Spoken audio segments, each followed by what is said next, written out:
কথায় আছে ভালো বর এবং ভালো ঘর খুব ভাগ্য করলেই পাওয়া যায়। ভাগ্য করেই বলো বা ভগবানের আশীর্বাদেই বলো, এই দুটোই আমি খুব ভালো পেয়েছি। আজকের ব্লগে তোমরা দেখতে পাবে কলকাতা থেকে আমাদের আবার আমেদাবাদ ফেরার জার্নি। এটা প্রায় 10-15 দিন আগের ব্লগ। আমেদাবাদে বসে এখন ভয়েস ওভার দিতে দিতে তোমাদের সাথে স্মৃতিগুলো শেয়ার করে নিচ্ছি। বরমশাইয়ের কাছে আবদার করেছিলাম ফ্লাইটের উইন্ডো সিটে বসে আকাশ দেখতে দেখতে ফ্লাইটের খাবার টেস্ট করব। এতদিন তোমরা অনেক ফ্লাইটের ভিডিও দেখেছো, কিন্তু খাবারের ভিডিও কখনো দেখোনি। ওর কাছে কিছু ভালোবেসে চাইবো আর ও আমাকে দেবে না, সেটা তো হতে পারে না। তাই আজকের ভিডিওতে তোমাদের সাথে শেয়ার করব ফ্লাইটের খাবারের কিরকম দাম আর কিরকম টেস্ট। তার সাথেও থাকবে গুজরাতের সুরাত এয়ারপোর্টের অসাধারণ ল্যান্ডিং ভিউ। ভিডিওটা আজকে খুবই ইন্টারেস্টিং হতে চলেছে, শেষ পর্যন্ত দেখো। আর চ্যানেলে নতুন হলে একটা সাবস্ক্রাইব করে দিও।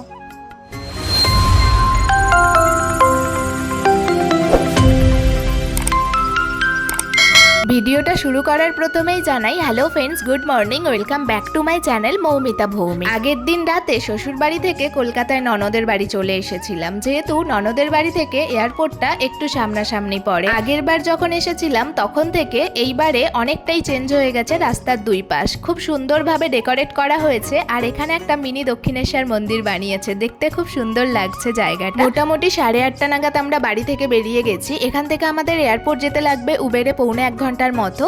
আর আমাদের 11:20-তে ফ্লাইট আছে, তাই আমরা চেষ্টা করছি 9:30-র মধ্যে, মানে 9:20-র মধ্যে যদি এয়ারপোর্টে ঢোকা যায়, কারণ আমাদের কাছে প্রচুর ইলেকট্রনিক্স জিনিসপত্র আছে যেটা চেক ইনে আমাদের অনেকটা সময় লেগে যায়। এটা হলো কলকাতা এয়ারপোর্টের ফ্রন্ট ভিউ, সামনের দিকটা। অনেক এয়ারপোর্টই ঘুরেছি, কিন্তু কেন জানি না কলকাতা এয়ারপোর্টটা সত্যি আমার কাছে একটা ইমোশনের জায়গা। এয়ারপোর্টে এসেই আমরা প্রথমেই চলে এসেছি লাগেজের কাউন্টারে, কারণ লাগেজটা দিয়ে দিতে পারলেই আমাদের অনেকটা প্রেশার মুক্ত হয়ে যায়, কারণ ওয়েটের ব্যাপার থাকে। একটু কম বেশি হলে আবার সেটাকে শিফট করানো বা ফাইন দেওয়া অনেক ঝামেলা থাকে। তোমাদের সাথে একটা ইনফরমেশন শেয়ার করি, আমাদের কাছে দুটো টিকিটে একটাই ট্রলি ছিল, আর যেটা 15 কেজি লিমিটেশন ছিল, কিন্তু হয়ে গেছিল 16 কেজির ওপরে, মানে 16.3 এরকম দেখাচ্ছিল। যেহেতু একটা লাগেজ সেই জন্য আমাদের ফাইন লাগেনি, কিন্তু যদি দুটো ট্রলি থাকতো তাহলে এটার কিন্তু ফাইন লাগতো। আর লাগেজের সাথে যেহেতু দুটো টিকিট ছিল সেই জন্য আমার হ্যান্ডব্যাগটাকেও আমি দিয়ে দিয়েছিলাম, তাহলে আমরা একটু ফ্রিলি ঘুরতে পারবো। যাই হোক, আমরা চলে এসেছি একদম ফ্লাইটের কাছে। আমাদের গেট নাম্বার 21 থেকে ফ্লাইটটা ছাড়বে। সমস্ত সিকিউরিটি চেক ইন সেরে যখন ফ্রি বসে থাকি তখন এই টেক অফ ল্যান্ডিংটা দেখতে আমার বেশ মজাই লাগে। আর এক্ষুনি এইমাত্র ইন্ডিগোর একটা ফ্লাইট ল্যান্ড করে এলো, সেটাই তোমাদের জুম করে দেখাচ্ছিলাম। আর এখানে দেখতে পাচ্ছ এয়ারপোর্টের ভেতরে প্রচুর শপিং করার জিনিসপত্র থাকে, যেটা তোমরা মোটামুটি সবাই জানো। আর এখানে একটা বুক স্টল দেখাচ্ছিলাম, সবাই কি সুন্দর বই পড়ছে। আর আজকের ওয়েদারটা এতটাই খারাপ, সেই জন্য আমার বেশ ভয়টা লাগছিল। জানি না বাড়ি থেকে যাওয়ার সময় বা আমরা যখন ফ্লাইট জার্নি করি এইটা কেন হয়, বৃষ্টি হয়। এখন প্রায় এই যে ভিডিওটা দিচ্ছি মার্চ মাসের এন্ডিংয়ের ভিডিও, তো মার্চ মাসে এপ্রিল মাসে সেভাবে বৃষ্টি হয় না, কিন্তু তাও কিভাবে বৃষ্টি হয়ে যায় আমাদের টিকিটের দিনই বুঝতে পারি না। যদিও আমেদাবাদের ওয়েদার খুব ক্লিয়ার, ল্যান্ডিংয়ে সমস্যা হবে না, কিন্তু টেক অফটা বেশ ভয় ভয় লাগছে। আর দেখতেই পাচ্ছ আমরা 21 নম্বর গেটে সামনে এসে ওয়েট করছি। আমাদের বোর্ডিং শুরু হয়ে গেছে, আর আমি রাজীবকে দেখাচ্ছিলাম দেখো আমাদের ফ্লাইটটা দেখো, কোন ফ্লাইটে আমরা জার্নি করব। যাই হোক, এখন আমরা এই ওয়াকওয়েটার মধ্যে দিয়ে যাচ্ছি, যেটা এয়ারপোর্ট থেকে ফ্লাইটটাকে কানেক্ট করে। আর এটা দেখতে বেশ ভালো লাগে আর যেতেও ভালো লাগে। বৃষ্টিটা কিভাবে হচ্ছে দেখো তোমরা, আর চারিদিকে লেয়ার জমে গেছে কাঁচের ওপর। ফ্লাইটের সামনে চলে এসেছি, যদিও ঢোকার সময় ফোনটা অ্যালাউ করে না, মানে ক্যামেরা অ্যালাউ করে না। আমাদের এইবারে সিটটা পড়েছে একদম সামনে, দেখো 3 নাম্বার সিট, মানে প্রথম থেকে একদম 3-এ। আর উইন্ডো সিট তো আমার চাই, রাজীব প্রতিবারে আমার জন্য উইন্ডো সিট বুক করে। মুখে যতটা হাসি দেখতে পাচ্ছ ততটাই কষ্ট বুকে চেপে রেখে বাড়ির সবাইকে ছেড়ে আমাদের বাইরে চলে যেতে হয়। সত্যি ফ্যামিলিকে বাইরে থেকে খুব মিস করি, কিন্তু কিছু উপায় নেই, কাজের সূত্রে বাইরে তো থাকতেই হবে। যাই হোক, আমাদের ফ্লাইটটা এখন টেক অফের জন্য আগাচ্ছে। বাইরের ওয়েদারটা কতটা খারাপ দেখতেই পাচ্ছ, প্রচন্ড ঘন মেঘ আর বৃষ্টিও শুরু হয়েছে। জানি না টেক অফের সময় কেন এরকম হলো। আমাদের ফ্লাইটটা 3 নম্বরে আছে, রানওয়ের সামনে লাইন দিয়ে দাঁড়িয়ে আছে। দুটো ফ্লাইট টেক অফ করবে, তারপর আমাদেরটা টেক অফ করবে। যাই হোক, এই ফ্লাইটটা ল্যান্ড করলো, এরপর মনে হয় একটা ফ্লাইট যাচ্ছে দেখো আস্তে আস্তে। তো যাই হোক, এখন ওয়েটিংয়ের পালা, এটাও টেক অফ করে যাচ্ছে। তারপর এখনও একটা ইন্ডিগো আছে, তারপরে আমাদের ফ্লাইটটা টেক অফ করবে। যাই হোক, একদম দেখতে পাচ্ছ সামনের সিট বলছিলাম না, এই প্রথম আমি এরকম সামনের দিকে সিট পেলাম। আগে যতবারই বসেছি, মানে ডানাটার মিডিলে বা তার পেছনের দিকে বসেছি, যাতে ডানার ভিউটা পেতাম। এবারে কিন্তু পাচ্ছি না। দেখতেই পাচ্ছ এই ফ্লাইটটা কত সুন্দরভাবে ল্যান্ড করলো, আর ওয়েদারটা এতটাই খারাপ তোমাদেরকে দেখাতে পারলাম না ক্লিয়ারভাবে। আর আমাদের ফ্লাইটটা এখন টেক অফের দিকে যাচ্ছে, আর যখন ওপরের দিকে উঠছে সত্যি ফ্লাইটটা একটু কাঁপছে, তোমরা হয়তো ক্যামেরাতে বুঝতে পারছো না কারণ ওয়েদারটা খুব খারাপ আছে। আর মেঘের ওপরে যখন আমরা উঠে যাব তখন আর কোনো চিন্তা থাকবে না। এখন তো ফ্লাইট জার্নিটা খুব অ্যাভেলেবেল হয়ে গেছে আমার কাছে, কিন্তু প্রথম যখন আমি জার্নি করতাম এরকম হয়েছে, রাজীব আগে চলে গেছে, আমি কলকাতা থেকে আহমেদাবাদ একা ট্রাভেল করছি। সেই টাইমে আমি ওকে বলতাম যে আমি যদি আর না নামি ফ্লাইট থেকে তুমি তাহলে কি করবে, মানে প্রশ্ন করতাম। যাই হোক, তখন ভয় লাগতো, এখন আর একটুও ভয় লাগে না। এখন মেঘই থাকুক বা যতই টার্বুলেন্স আসুক কিছুই ভয় লাগে না। আর দেখতেই পাচ্ছ আমরা অনেকটা ওপরে উঠে গেছি, আর নিচে মেঘের এত লেয়ার, মানে সমুদ্রে যেরকম জলটা ঢেউ খেলায় না সেরকম মেঘের জলীয় বাষ্পগুলো ওপরে নিচে নামছে। এখন ক্যামেরায় আমি ঠিকঠাকভাবে ক্যাপচার করতে পারছি না, বাট মোমেন্টটা আমি খুব সুন্দর এনজয় করছি। আর নীল আকাশের মধ্যে দিয়ে নিচে সাদা মেঘ, তার মাঝখান দিয়ে আমরা যাচ্ছি, মানে একটা আলাদা লেভেলের ফিলিং, তোমাদের বলে বোঝাতে পারবো না। তোমাদের সাথে গল্প করতে করতে খাবারও এসে গেছে। এয়ার হোস্টেস আমাদের খাবার সার্ভ করছে। প্রথমে আমি জলের বোতল চেয়েছিলাম, দিয়েছিল, যাই হোক খাবারের সাথে আবার দিয়ে গেছে।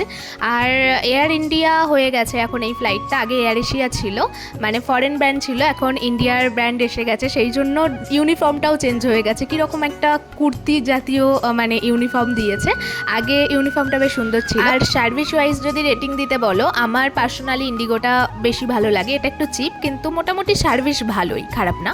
তো যাই হোক, খাবারের টেবিল আমি খুলে নিয়েছি, যেটা সিটের সামনে থাকে। তার মধ্যে আমি রাজীবের টেবিল থেকে আমার টেবিলে খাবারগুলো গুছিয়ে নিলাম। দেখো একটা জুস দিয়েছে, ব্যানানা কেক, সাথে ওপরে কুকিজ দিয়ে দিয়েছে, দেখতে এটা বেশ ভালোই লাগছে। আর আরেকটা বক্সের মধ্যে দিয়েছে দেখো অনেক কিছুই।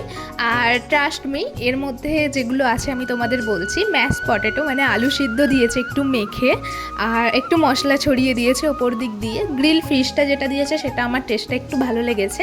আর এছাড়া সবজি আছে, মানে স্যালাড টাইপের, ব্রকলি, টমেটো এইসব। তো যাই হোক, খাবারটা আমার একটুও পছন্দ হয়নি। আমি ব্যানানা কেকটাই খেয়েছি আর ওই মাছটা খেয়েছি, তারপর বাদবাকিটা রাজীবই খেয়েছে। কিছুক্ষণ পর রাজীব বলল জুসের টেস্টটা ভালো, তুমি খাও, তো আমি তখন সেটা খেলাম। ফ্লাইটে বেশি বেশি টাকা নিয়ে কি করে এত খারাপ খারাপ খাবার দেয় আমি জানি না, যদিও হেলদি ছিল, কিন্তু আমরা একটু টেস্টি খাবারই বেশি পছন্দ করি জার্নির সময়, সেই জন্য আমার পার্সোনালি ভালো লাগেনি। আর খাবার খেতে খেতে আমরা ল্যান্ডিংয়ের দিকে আগাচ্ছি। আর আরেকটু শেয়ার করি এখানে কি কি খাবারের কীরকম দাম। এখানে তোমরা অ্যালকোহলও পেয়ে যাবে, 600 টাকা 400 টাকা এরকম স্টার্টিং। আর চা কফি 100 টাকা থেকে শুরু, 100 টাকার মধ্যে তোমরা যে কোনো কোল্ড ড্রিঙ্কস হেলথ ড্রিঙ্ক পেয়ে যাবে। আর এছাড়াও আছে পপকর্ন সহ বিভিন্ন পোহা, চিকেন বিরিয়ানি, এইসব 300 টাকা দেখাচ্ছে, কিন্তু দামটা একটু বেশিই নেয় কারণ ওরা অনেক কিছু ট্যাক্স অ্যাড করে দেয়। ড্রাই ফ্রুট থেকে শুরু করে স্যান্ডউইচ সব কিছু এখানে অ্যাভেলেবেল। প্রাইসগুলো তোমাদের দেখিয়ে দিলাম। এছাড়া থালি সমস্ত কিছুই পাওয়া যায়, তোমরা চাইলে যে কোনো কিছু অর্ডার করতে পারো। যদিও আমাদের বুকিং টিকিটের সাথে ছিল, ননভেজ ছিল, সেই জন্য আমরা ফিশ পেয়েছিলাম। আর তোমাদের সাথে গল্প করতে করতে অনেকটাই আমরা এগিয়ে এসেছি ল্যান্ডিংয়ের দিকে।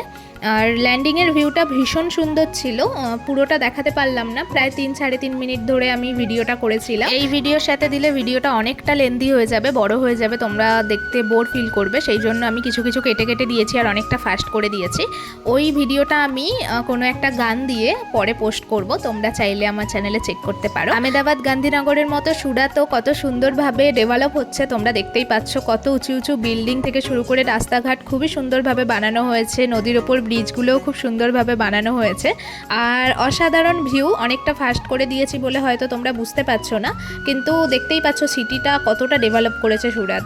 আমরা একদম এয়ারপোর্টের সামনাসামনি চলে এসেছি, হাইওয়েটা দেখো, আর এরপরই আমাদের এয়ারপোর্টের বর্ডার। জার্নি শুরুর আগে মনে হয় অনেকক্ষণ জার্নি করতে হবে, কি করে যাব, কিন্তু কোনটা দিয়ে কেটে যায় বোঝা যায় না। আর রাজীব যদি সাথে থাকে তো আমি বুঝতেই পারি না কোন দিক দিয়ে টাইম কেটে যায়। যাই হোক, আমাদের একদম ল্যান্ডিং কমপ্লিট হয়ে গেছে, আর এখানে লাগেজের জন্য গাড়িও এসে গেছে, লাগেজগুলো কাউন্টারে যাবে। আর আমরা আস্তে আস্তে এবার ফ্লাইট থেকে বেরোবো। প্রতিবারেই আমরা কলকাতা থেকে আহমেদাবাদ ডিরেক্ট ফ্লাইটে টিকিট কাটি, কিন্তু এইবারে হাঁটলাম সুরাট পর্যন্ত, কারণ সুরাট সিটিটাকে একটু দেখার ছিল আর একটু দরকারও ছিল। যাই হোক, সুরাট থেকে আমরা আহমেদাবাদ বাই ট্রেন জার্নি করব। সুরাট থেকে আহমেদাবাদ প্রায় 3 ঘন্টার জার্নি। এর আগে তোমরা অনেক ট্রেন জার্নির ব্লগ আমার চ্যানেলে দেখেছো, সেই জন্য আর সেই ট্রেন জার্নিটা এর মধ্যে অ্যাটাচ করলাম না, ব্লগটা অনেকটা বড় হয়ে যাচ্ছে। লাগেজের কাউন্টারে অনেকক্ষণ থেকেই দাঁড়িয়ে আছি, আমাদের ট্রলিটা অনেকটা শেষে এলো, ব্যাগটা যদিও আগে চলে এসেছিল। আর এয়ারপোর্ট থেকে স্টেশনের ডিস্টেন্স অনেকটাই, প্রায় 40 মিনিটের মতো উবেরে যেতে হবে। গুজরাতে স্মার্ট সিটি সুরাট এয়ারপোর্টেই আজকে আমাদের ব্লগটা শেষ করলাম। ব্লগটা কেমন হয়েছে প্লিজ কমেন্টে জানিও, ভালো লাগলে লাইক এবং সাবস্ক্রাইব করে দিও। দেখা হচ্ছে অন্য ব্লগের সাথে। তোমরা সবাই সুস্থ থেকো, ভালো থেকো, বাই বাই।